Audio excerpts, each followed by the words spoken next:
የዘወትር አክብሮታዊ ሰላምታችን በያላችሁበት ድረስ ወደ ሸገር ታይምስ ቤተሰቦች እንደምን አላችሁ? የዕለቱ የመረጃ ጥንቅራችን ነው ተጀመረ። እንደተለመደው አበይት ጉዳዮችን አስቀድመን እናስታውቃችሁ። ጠቅላይ ሚኒስትር አብይ አህመድ ወደ ስልጣን የወጡበት 7ኛ ዓመት ክብረ በዓል በተለያዩ ከተሞች እየተከበረ ይገኛል። በስፋት በኦሮሚያ ክልል በበርካታ ከተሞች የለውጡ የ7 ዓመት ክብረ በዓል በሰልፍ ጭምር ተከብሯል። በሰልፎቹ የተንጸባረቁ መልእክቶች ምንድናቸው? ጥንቅራችን ይመለከተዋል። የፕሬዝዳንት ዶናልድ ትራምፕ መንግስት በህወሓት ከፍተኛ ባለስልጣናት ላይ ማዕቀብ ሊጥል ነው ተብሏል። ማዕቀቡ በየትኞቹ የህወሓት ከፍተኛ ባለስልጣናት ላይ ያጠነጠነ ነው? በጥንቅራችን ሰሙታላችሁ።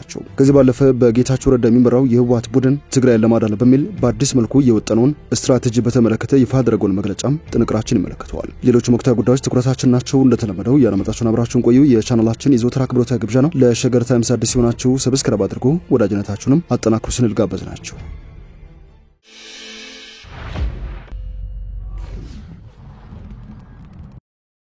ወደ ቀዳሚው ጉዳያችን እናምራችሁ። በዚህ ሰዓት ኢትዮጵያን ጠቅላይ ሚኒስትር ሆነው እየመሩ የሚገኙት አብይ አህመድ ወደ ስልጣን የመጡበት 7ኛ ዓመት ክብረ በዓል በተለያዩ አካባቢዎች እየተከበረ ይገኛል። ክብረ በዓሉ በዋናነት በኦሮሚያ ክልል በበርካታ ከተሞች በሰልፍ ጭምር እንደተከበረም ከከተሞቹ የደረሱ መረጃዎች ያሳያሉ። ለአብነት ያክል በምስራቅ ባሌ፣ በምዕራብ ጉጂ፣ በምስራቅ ሸዋ ዞን የተለያዩ ወረዳዎችና ከተሞች እንደዚሁም በጅማ፣ መቱ፣ አሰላ፣ ነቀምቴ ከተሞች ነዋሪዎች ወደ መንገዶችና ወደ አደባባይ ወጥተው ጠቅላይ ሚኒስትር አብይ አህመድና በዚህ ሰዓት ኢትዮጵያን እየመራ ያለው አዲሱ የመንግስት ኃይል ወደ ስልጣን የወጣበትን 7ኛ ዓመት ክብረ በዓል በድጋፍ ሰልፍ እያከበሩት ይገኛሉ። ሰልፉ በኦሮሚያ ክልል በሸገር ከተማ፣ በአዳማ፣ በቢሾፍቱ፣ በአምቦ፣ በሐረርጌ፣ በአሰላ፣ በሮቤ ከተሞች እንደዚሁም በደቡብ ክልል በወላይታ ሶዶ ከተሞችም ጭምር አደባባይ በመውጣት እንደተከበረ ነው ከከተሞቹ የደረሱ መረጃዎች የሚያሳዩት። ጠቅላይ ሚኒስትሩ ወደ ስልጣን የመጡበትን 7ኛ ዓመት በተመለከተ ለመንግስት መገናኛ ብዙሃን አስተያየት የሰጡት የጠቅላይ ሚኒስትሩ የማህበራዊ ጉዳዮች አማካሪ ዲያቆን ዳንኤል ክብረት የ2010 ለውጥ በዋናነት ከ66ቱ ትውልድ ውጭ በሆነ አስኳል የአመራር ቀያሽነት የመጣ ለውጥ ነው ሲሉ ተናግረዋል። ኢትዮጵያ ለመጀመሪያ ጊዜ ከ66ቱ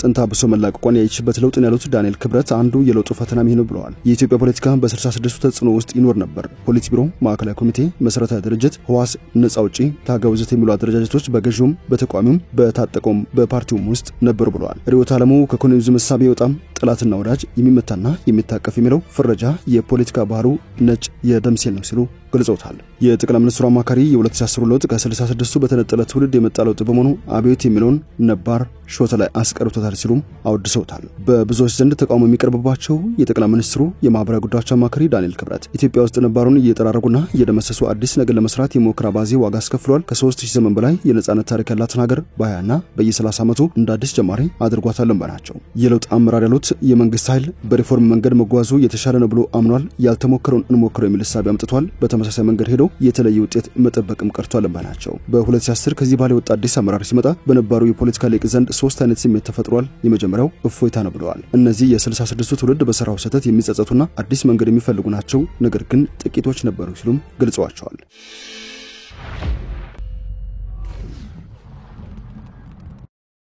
የዕለቱ የመረጃ ጥንቅራችን እንደቀጠለ ይገኛል። ወደ ሌላኛው ጉዳያችን እናምራችሁ። የዶናልድ ትራምፕ መንግስት የህወሓት አንድ ቡድን ላይ ማዕቀብ ሊጥል ነው ተብሏል። አሜሪካ በህወሓትና በትግራይ ጸጥታ ኃይሎች ውስጥ ስልጣን ባላቸው አንዳንድ ግለሰቦች ላይ ማዕቀብ ልትጥል እንደምትችል አንድ የሀገሪቱ ባለስልጣን እንደነገሩት ጠቅሶ ዘ ኢኮኖሚስት መጽሔት ሰሞኑን ባወጣው ዘገባ አስነብበዋል። አሜሪካ ማዕቀብ ለመጣል እያሰላሰለች ያለችው ትግራይ እንዳትረጋጋ እንቅፋት በሆኑና ክልሉ በድጋሚ ወደ ጦርነት እንዲያመራ እያደረጉ ይገኛሉ በምትላቸው ግለሰቦች ላይ እንደሆነ ባለስልጣኑ መናገራቸውን ዘገባው ጠቅሷል። አሜሪካ ማዕቀብ መጣልን እንደ አማራጭ ያየችው የተወሰኑ የትግራይ ክልል ጸጥታ ኃይሎች ወታደራዊ አዛዦች የትግራይ ክልል ተሰናባቹ የጊዜያዊ አስተዳደር ፕሬዝዳንት ጌታቸው ረዳ በሚመሩት ጊዜያዊ አስተዳደር ላይ ከሳምንታት በፊት የመፈንቅለ መንግስት ሙከራ ማድረጋቸውን ተከትሎ እንደሆነ ዘገባው አትተዋል። ዘ ኢኮኖሚስት ከሰሞኑ ባሰራጨው ዘገባ በፊት ለፊት ገጹ የህወሓትን ከፍተኛ ባለስልጣናት ማለትም ኦልድ ጋርድስ በሚል የሚጠሩት ዶክተር ደብረጽዮን ገብረ ሚካኤል፣ አቶ አለም ገብረዋህድ እንደዚሁም ጥቂት ወታደራዊ መሪዎችን ፊት ለፊት በማድረግ ትግራይን ለመቆጣጠርና ዳግም በሰሜን ኢትዮጵያ ጦርነት እንዲጀመር ምክንያት የሆኑ የሚመስሉ ግለሰቦች በሚል አረስተቷቸው ነበር። በዚህ አረስተ ስር አሜሪካ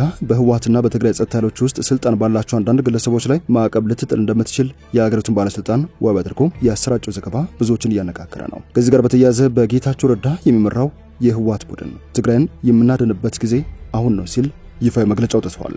በጌታቸው ረዳ የሚመራው የህወሓት ቡድን ትግራይ ከተደረገባት የባሰ አዘቅትና ዙሪት የምናድንበት ጊዜ አሁንና አሁን ብቻ ነው ብለዋል። አቶ ጌታቸው የሚመሩት የህወሓት ቡድን ባወጣው መግለጫ ልዩነቶችን በይደር በማቆየት ቂምና ቁርሾ ቀርፈን እኔነትንና ጠቅላይነትን አስተሳሰብን ከውስጣችን በማስወገድ ትግራይን እናድናትን ባይ ነው። ከሰሞኑ የትግራይ ወጣት መሬት ሊወረር ነው በፍጥነት ወጥተ አድን ሲሉ ጥሪ ያቀርበው የነበሩት ጌታቸው ረዳ በሚመሩት የህወሓት ክንፍ በኩል ባወጡት መግለጫ ትግራይ ከገባችበት ቀውስና አጣብቂኝ ያድናታል ብዬ አምኜበታለሁ ያለውን የመፍትሄ ሐሳብ ለውይይት ማቅረቡን ያስታወቀ ሲሆን ከቀረበው የተሻለ ክልሉን ማዳን የሚችል የመፍትሄ ሐሳብ ካለ ለማዳመጥ ዝግጁ ስለመሆኑ ነው ያስታወቀው። ዶክተር ደብረጽዮን የሚመሩትን ህወሓት በግልጽና ጠንካራ ቃላት የተቹ ሲሆን ጊዜ አስተዳደሩ ለአንድ ዓመት መራዘሙ በመቀበል የሚከተሉት 3 የመፍትሄ ሐሳቦችን አቅርበዋል። ጊዜ አስተዳደሩ ሁሉም አመለካከቶችን በማቀፍ የፕሪቶሪያን የሰላም ስምምነት ማዕከል በማድረግ መዋቅሩ ተጠናክሮ በአስቸኳይ መቋቋም አለበት ብለዋል። ከዚህ ባለፈ እድሜ የተራዘመውን ጊዜ አስተዳደር ማቋቋም የሚያስችል ሁሉም አመለካከቶችና የፕሪቶሪያ የሰላም ስምምነት ፈራሚዎች ያካተተ ፖለቲካዊ ውይይት ይቅደም ብለዋል። በሶስተኛ ደረጃ ይፋ ያደረገው መፍትሄ ሐሳብ የትግራይ ሰራዊት ታጣቂዎች ወደ ማረፊያ ካምፖቻቸው ተመልሰው የሰላምና የጸጥታ ስራ ሙሉ በሙሉ በህዝባዊ ፖሊስ ይተካ፣ የጊዜ አስተዳደር መዋቅር እስከ ቀበሌ ድረስ ህዝብ ነጻ ሆኖ በመረጣቸው አስተዳዳሪዎች እንዲመራ ተግባሩ በአንድ ወር ውስጥ እንዲከናወንም ሲል ነው ይፋ ያደረገው። የጊዜ አስተዳደሩ ፕሬዝዳንት ጌታቸው ረዳ የሚመሩት የህወሓት ቡድን ከዶክተር ደብረጽዮን ህወሓት ቡድን ጋር ለመወያየት ዝግጁ መሆኑን በዚሁ ወቅታዊ መግለጫ ላይ ይፋ አድርገዋል።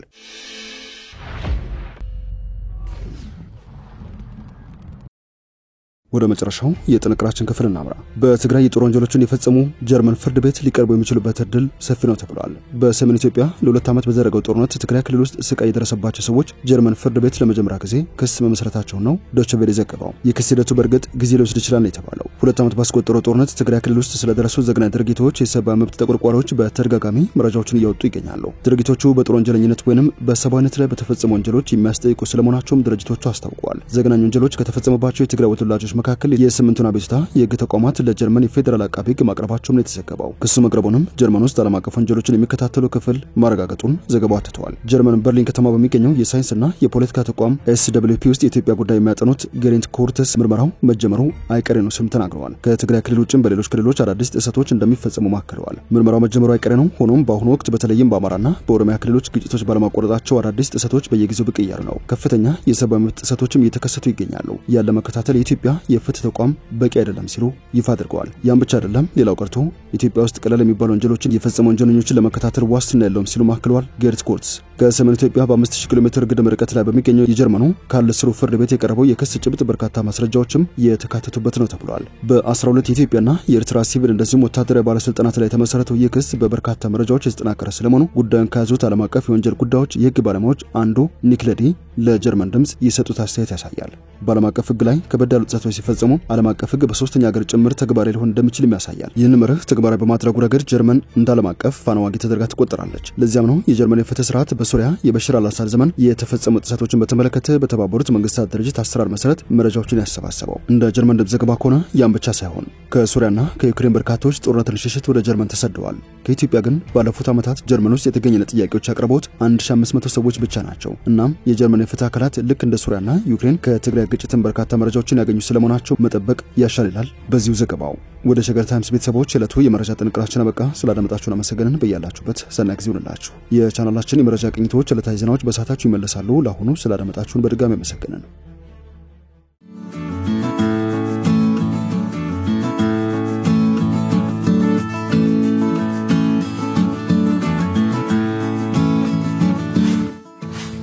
ሸገር ታይምስ ሚዲያን ሰብስክራይብ በማድረግና ደወሉን በመጫን ይከተሉን።